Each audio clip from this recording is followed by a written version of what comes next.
Bom dia, estamos começando mais um Morning Call da Empire Capital, hoje terça-feira, 15 de julho de 2024. Ontem, conforme antecipado por nós, o principal destaque aqui no Brasil era a divulgação do IBC-BR de maio e o indicador veio em linha com o esperado pelo mercado, reforçando as expectativas de um crescimento econômico acima de 2% agora em 2024.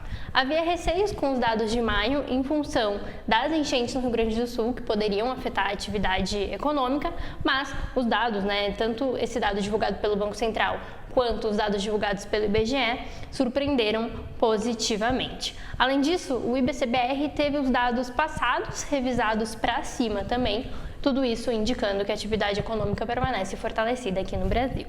Lá fora, um dos principais destaques foi o discurso do Powell. Powell discursou novamente em um evento e disse que as 3 últimas leituras de inflação foram mais benignas e deram confiança, estão dando confiança para que a desinflação continue de forma sustentável. Ele afirmou que precisa de mais dados positivos para iniciar o afrouxamento monetário, colocando aí um balde de água fria em quem acredita que a redução da taxa possa acontecer já na próxima reunião.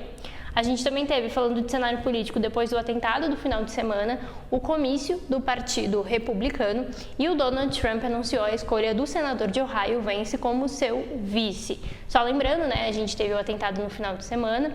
Ontem a gente teve os mercados reagindo positivamente lá fora com relação a isso, porque isso fortalece Donald Trump e dá quase como certa a sua vitória nas eleições que acontecem em novembro. E aqui no Brasil a gente teve também um resultado positivo da Bolsa, que subiu 0,33% e fechou o dia cotado a 129.320 pontos, seguindo então esse bom humor externo. Assim como lá fora, a gente também teve fortalecimento do dólar aqui no Brasil. O dólar fechou o dia cotado a R$ 5,44, uma alta de 0,26%. Hoje a gente já começa o dia lá fora com as bolsas mistas.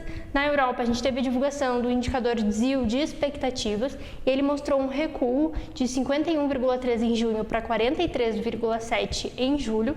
O indicador de expectativas é importante de acompanhar porque ele baliza aí decisões de consumo e investimento dos agentes econômicos e pode indicar uma atividade mais fraca à frente. Com isso, o Eurostock está caindo 0,6%.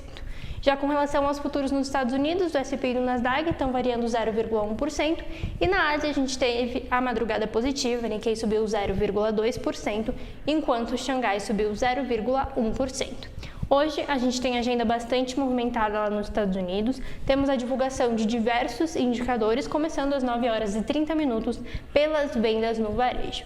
Em seguida, a gente tem os preços de produtos importados, além do indicador de serviços do Fed de Nova York e, por fim, às 11h a gente tem a divulgação do indicador de setor imobiliário referente ao mês de julho. Aqui no Brasil, a gente não tem nada na agenda macroeconômica, então o destaque deve continuar pelo cenário político. A gente tem a discussão principalmente ali das medidas de compensação à desoneração da folha de pagamento, que permanecem em destaque. Ontem a gente teve o ministro das Relações Institucionais, o Alexandre Padilha, dizendo que o governo continua defendendo o aumento da CSLL em até 1 ponto percentual, caso as medidas que foram apresentadas pelo Senado não atinjam os 18 bilhões de reais necessários para a compensação. A gente teve o Senado apresentando recentemente 4 medidas de compensação, 4 propostas, mas elas gerariam ali um total de 9,4 bilhões de receitas em 2024, o que ainda é insuficiente, então abaixo do necessário para compensar totalmente a desoneração. Então o governo, apesar dessas 4 medidas apresentadas pelo Senado, continua buscando alternativas para atingir esses 18 bilhões de reais. Então isso deve continuar sendo um destaque no cenário político ao longo dessa semana e, claro, a gente continua acompanhando em função dos impactos fiscais. Um ótimo dia a todos, uma ótima terça-feira, nos vemos amanhã.